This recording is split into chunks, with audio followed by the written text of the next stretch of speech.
Walkie talkie रख रहे हैं उसमें विस्फोट रखे हैं। लेकिन जंग का एक अपने आप में नया तरीका।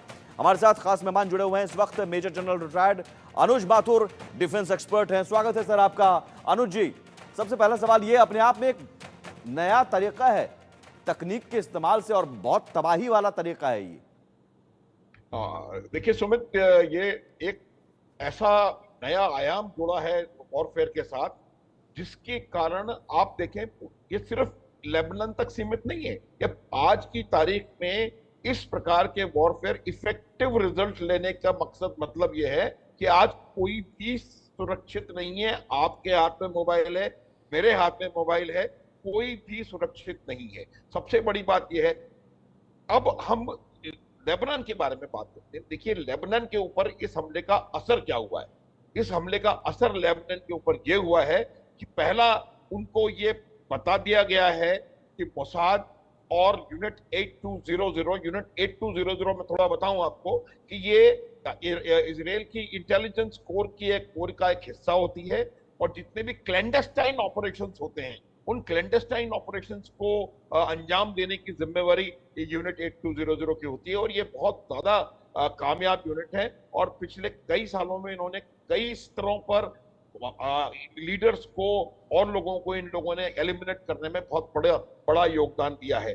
इस प्रकार के हमले भी वो पहले कर चुके हैं। 1996 में भी इस प्रकार का एक हमला हुआ था, लेकिन उसमें कुछ इंडिविजुअल्स को टारगेट किया गया था। तो ये मेरा मानना है कि इन्होंने सप्लाई चेन लाइन में एंटर होकर के शायद इसमें बारूद डाला है और उसको फिर डेटोनेट किया है। लेकिन दूसरी बात जो समझने की है वो ये है कि ये सिर्फ पेजर्स में नहीं हो रहा।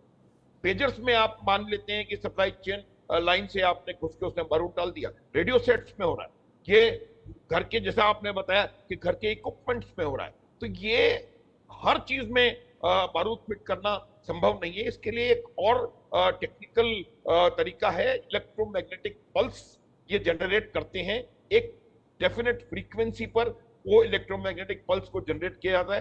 पहले आप हैक करके उस इलेक्ट्रॉनिक आइटम जो भी आपका है उसमें एंटर करते हैं, और फिर इतनी पावरफुल इलेक्ट्रोमैग्नेटिक पल्स जनरेट करते हैं जो कि आपको पूरी तरह से इस प्रकार का बॉम्बार्डमेंट, इस प्रकार का ब्लास्ट करने के लिए सक्षम होती है। एक चीज मैं आपको बताता हूं कि ईएमपी, देखिए जो ईएमपी है, आप देखेंगे कि ये जो एरियल न्यूक्लियर ब्लास्ट हैं वो बैन है।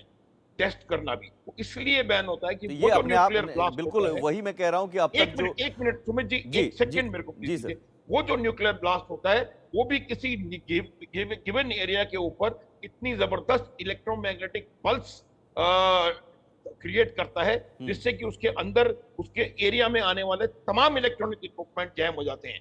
तो ये बहुत बड़ा मेरे हिसाब से और बिल्कुल, और सबसे बड़ी बात है कि इसमें अंतर्राष्ट्रीय नियम भी स्पष्ट नहीं है कि अब इस तरह की स्थिति से कैसे निपटा जाए, और अगर ऐसी स्थिति होती है तो कैसे निपटा जाए। लेकिन लेबनान में दहशत है, और लेबनान में लगातार इस ब्लास्ट के बाद, और खासतौर पर जो पेजर और फिर वॉकी टॉकी या फिर जो भी उपकरण हैं उनमें धमाका हो रहा है। तो एक बड़ी खबर यह है कि जबरदस्त दहशत है लेबनान में। 60 घरों के उपकरणों में दहशत हुआ है। Pager, walkie talkie, radio set, mobile में ब्लास्ट हुआ है।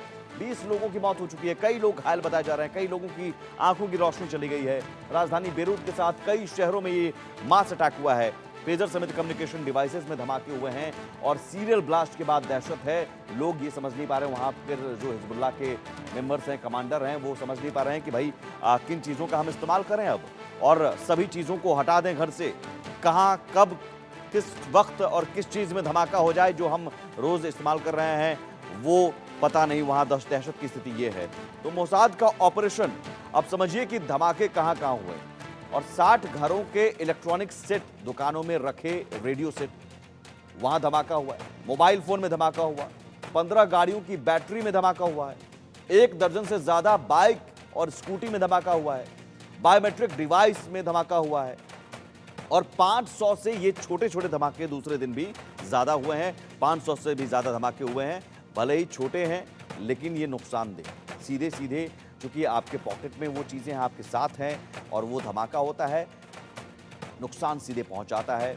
आंखों की रोशनी कई लोगों की चली गई है। करीब 13 तरह के डिवाइस में ये ब्लास्ट हुआ है। अपने आप में ये हैरान कर देने वाला हमला और आश्चर्यचकित पूरी दुनिया है, अचंभित है कि आखिर ये कैसे पेजर में हुआ। चलिए ठीक है, पेजर को हैक किया गया या तमाम थ्योरीज सामने आई, लेकिन अब pager, walkie talkie, radio sets, TV, fridge, गाड़ी, स्कूटी, बाइक, सब में धमाका हो रहा है।